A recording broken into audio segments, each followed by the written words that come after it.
الحمد لله رب العالمين والعاقبة للمتقين والصلاة والسلام على رسوله محمد وعلى آله وأصحابه أجمعين. أما بعد فأعوذ بالله من الشيطان الرجيم. بسم الله الرحمن الرحيم. إن شكرتم لأزيدنكم ولئن كفرتم إن عذابي لشديد. ګرانو محترمینو، سبا زموږ هغه ورځ ده د ازادۍ.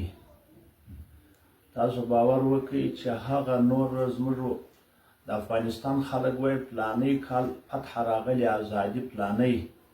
تاسو باور وکړئ که هغه د دې سره پرتله کې فصل کې لسمه لا هم وي. زموږ په تاریخ کې چې موږ ته چا ویلي زموږ نه زموږ د نیکهګانو چې هر چا موږ ته دا کیسې کړي دي او موږ سره پرتله کړو دغسې ازادي بل وخت موږ پر افغانستان نه ده راغلې، په ډېر وخت کې نه ده راغلې، په سلونو کلونو نه ده راغلې. نو دا د الله جل جلاله یو غټ نعمت دی، دا شکرګزاري غواړي. تر ټولو مخکې په اول دا وایي چې دا شکرګزاري غواړي. سړی به شکر وایي. شکر یې اول دا دی چې د دغسې حکومت به سړی حمایت کوي، د داسې حکومت په سړی پسې کېږي، په کامیابۍ پرمختګ په دې به خوشحاله کېږي، او که په دوی کې صدمه راسي په خوا به دې کېږي، به د صدمې په دفع کې به کوښښ کوي، او د بهبودو د کامیابۍ په بالابود کې به کوښښ کوي. د الله بندګانو دا خو اوله خبره د ټوله الله وایي که تاسې نعمت درکړو شکر بیا وایاست، او که تاسې ناشکري وکړه زما عذاب ډېر سخت دی. دا موږ وار وار ویلي دي.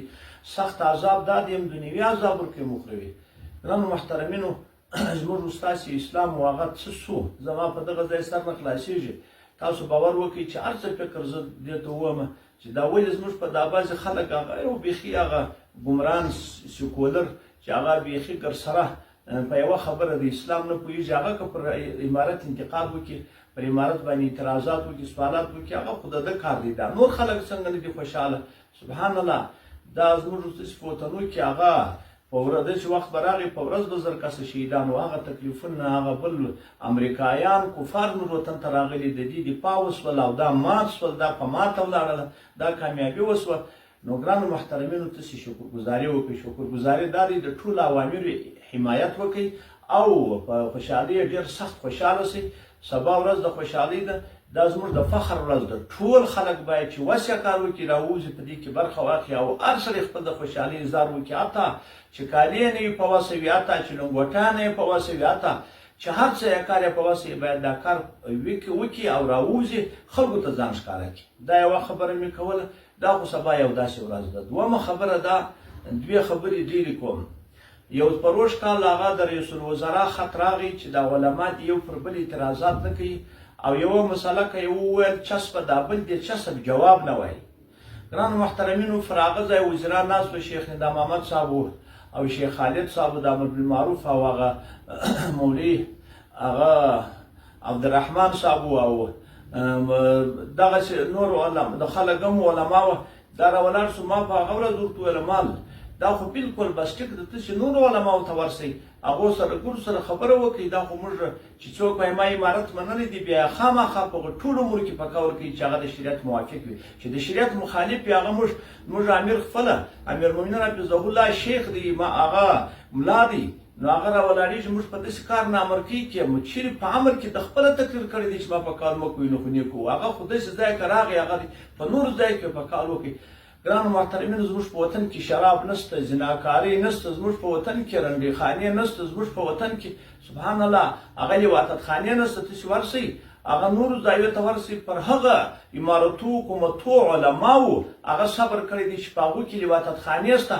ما دغه په نړۍ کې نه دي اورېدلي په کفري مملکتو کې چې لواطت خانې یو نر واده سره کول مې لیدلي دي، خو دغه مې نه و اورېدلي چې عام الکوانو خلک وي، په عام باندې خلک لواطت خانې ته ورځي. دا پر هغه عمارت لا خلکو صبر کړی دی. خدای په لیاز دا وکړي. نو اوس بېرته دغه علما موږ وینو چې اعتراضات ورسره کوي په میډیا کې. نو ګرانو محترمینو، خو دا پر موږ امیر امر کړی دی. دا تاسې ولې د دې څه ځان نه پکوئ، ځان نه منع کوئ؟ بله بله خبره دا ده د بعضو علماو د تقریرو څخه دغسې معلومیږي تاسو باور وکړئ د داخلي سره دښمني معلومیږي چې دا اعتراضات کوي هغه پر امارت باندې داسې اعتراض وکړي په دا خبرو کې د بد معلومیږي سړی چې نصیحت کوي نو خو د نصیحت په انداز ورته وایي چې دغه ماده نه ده خوندوره ده ماده که چا لیکلې ده غلطې لیکلې ده صحیح نه ده لیکلې تاسو په دې ماده کې فکر وکړئ دغسې یو خبره سړی ورته کوي هغه د شریعت د نکاح صفحه ذکر کړي حواله ذکر کړي زموږ له دغه ګرد نو اوله خبره دا ده چې دغه اختلافات ولې د رابطه سره ساتي ولې پر بل اعتراضات کوي دوهم هغه د امارت په ټولو امورو کې سب د شریعت مخالف دي امر ولې نه مني بل دغه سوال چې کوي او شی چې کوي په داسې انداز کوي په داسې شان کوي تاسو باور وکړئ چې هغه د خولې څخه دښمني معلومیږي دا تاسو ولې کوي دا خو بده خبره ده په ټول نړۍ کې موږ دا حکومت نه لرو دا په زغر دوایي ولا کوي دا چې په هر څوک چې مسلمان وي ماسې انسان وي عقل لري هوښیار وي انسانیت ولري ماسې عقل یې په سر کې وي چې ورته وګوري په نړۍ کې موږ الحمدلله موږ ایمان لرو الحمدلله موږ تاسو مسلمانان یو بیا دغه کارګر د امیان خو په موږ تاسو پسې دا علما ولې دا چم کوي علما چې هر ځای کښېني هغه دې دا ورته وایي علماو ته دغه د عوامیان په تقریر کې دا ورته وایي چې د امارت ښېګڼې موږ نسو ادا کولی هېڅوک یې نشي ادا کولی اسلام یې راته راوستی قرآن یې راته راوستی عزت یې راخوندي کړي د قرآن په قرآن عمل راته راوستی په نړۍ کې موږ بېلګه نه لرو خلک یو شرابخور مشر زغملی شي موږ ته شیخ الحدیث نسو زغملی خلک یو شرابخور زناکاره مشر زغملی شي هغه مسلمانان لا یو په یو رقم یې صبر کړی په یو رقم موږ ته هغه شیخ الحدیث تقوادار متقي حتی چې د تقوا څخه موږ په اضافه سوي د تقوا څخه هغه د ډیرو هغه دا دي چې مستحبات نه پرېږدي د دې څخه هغه خلک په تنګ دي یعنې شریعت خو یې مطلق هغه ټول عملي کوي خپل ترلاسه کوي یو مسله خطا وه هغه خو د 15مې صدۍ حکومت یې داسې تصور وکړي په نړۍ کې نشته نو ګرانو محترمینو بیا هم د دې ورځې ټولو ته مبارکي وایو در دې ښه ورځ نشته نو بالکل هغه پر موږ باندې ډېره خوشحالي ورځ ده او خامخا چارکه مې تاسې راوځئ او دغه په دغه ول باندې په هر ولایت کې چې اس په هر ولسوالۍ کې د پرکه خپل د خوشحالۍ اظهار وکړي او دغه په ذهن کې رانولئ هغه اوس موږ داسې مملکت سولو اوس موږ ځای سو دغه په ذهن کې رانولئ چې خلک زموږ په مابین کې اختلافات وویني زموږ مطلق اختلاف نه سلو کوي یو چا د چا سره شخصي خبره وه هغه خبرې لا د مابین وګرځي دا داسې عمارت راغی چې د ټولو هغه بدیو د ټولو خوابتیو هغه اصلاح به په دې عمارت کېږي الله دې دوام و بقا ورکړي الله دې پر دغه زموږ مشران قایم کړي الله دې دغه نظر سناړي الله دې دغه فکر سناړي والله سبحانه اعلم وما علينا